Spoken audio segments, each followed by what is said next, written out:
In the early 1990s, the Americans with Disabilities Act required that cities add curb cuts. Now, these are the little ramps that are at the end of sidewalks. And the purpose of this was to make streets accessible for people that were using wheelchairs. Now, unsurprisingly, at the time, there was some pushback. People argued that it was too expensive for something that would only benefit a few. But once curb cuts appeared, something unexpected happened. Everyone used them. Parents with strollers and travelers with rolling suitcases, delivery workers with carts, kids on bikes, even runners who just wanted a smoother stride. And this is where we get one of the most powerful metaphors for leadership and inclusion, the curb cut effect.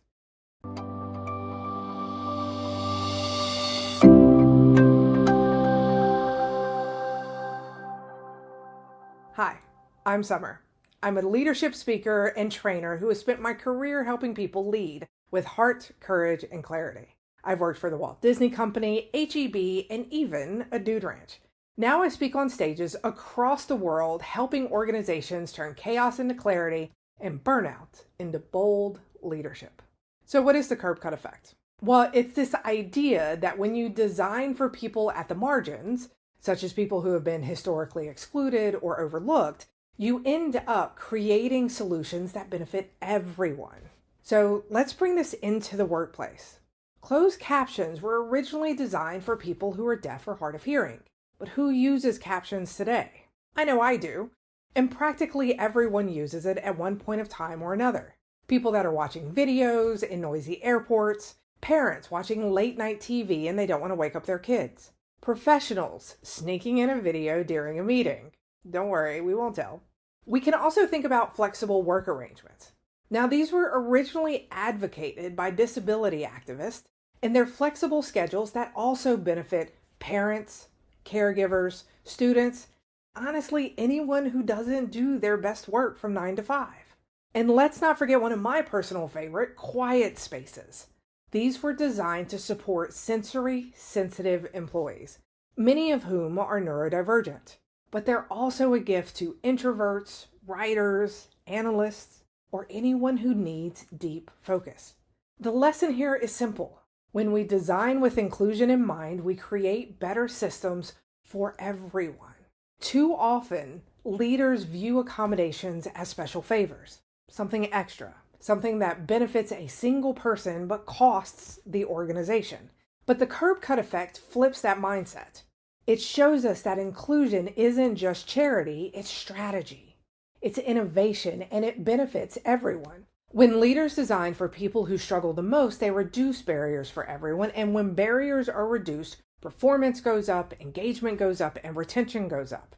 And when I'm working with leaders, these are the common things that leaders are worried about: engagement, retention, and performance. Now, when we ignore those at the margins, everyone suffers. Policies that are designed for the mythical average employee end up frustrating the majority because there is no such thing as an average employee. Now, I think about my own experience attending conferences as a speaker. Some events provide clear signage, they have quiet recharge spaces, and they have apps that outline sessions with accessibility features. Now, those tools were designed for attendees with specific needs, but they've helped me too. Navigating a crowded conference center is easier, my stress is lower, my experience is better, which means my audience's experience is better as well. This is the curb cut effect in action. So as a leader, what can you do? Well, the very first thing that you can do to put this into practice is identify the barriers. Ask yourself, who is struggling most in my workplace? It might be neurodivergent employees, working parents, employees of color, LGBTQ+ employees, or those with disabilities. Listen to their stories and experiences. Redesign for inclusion. Instead of thinking, how do I help this one person cope, ask, how can I change the system so that everyone benefits?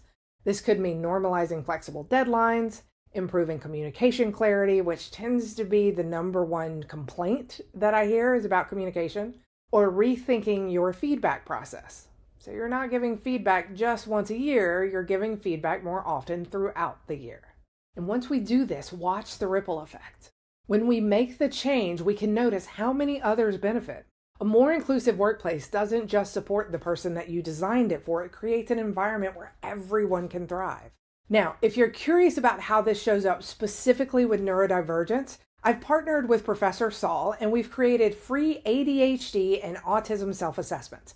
The links are included in the comments below, and they're a great starting point for better understanding yourself or supporting others. And if this message lit a spark, stick around. Every week, I'm sharing insights from the stage, lessons in leadership, humanity, and the kind of change that actually sticks. Whether you're leading yourself or leading a team, I promise that we're going to keep it real, relevant, maybe just a touch rebellious. And until next time, don't forget, leadership starts with you. And you have got this. I'll see you next week.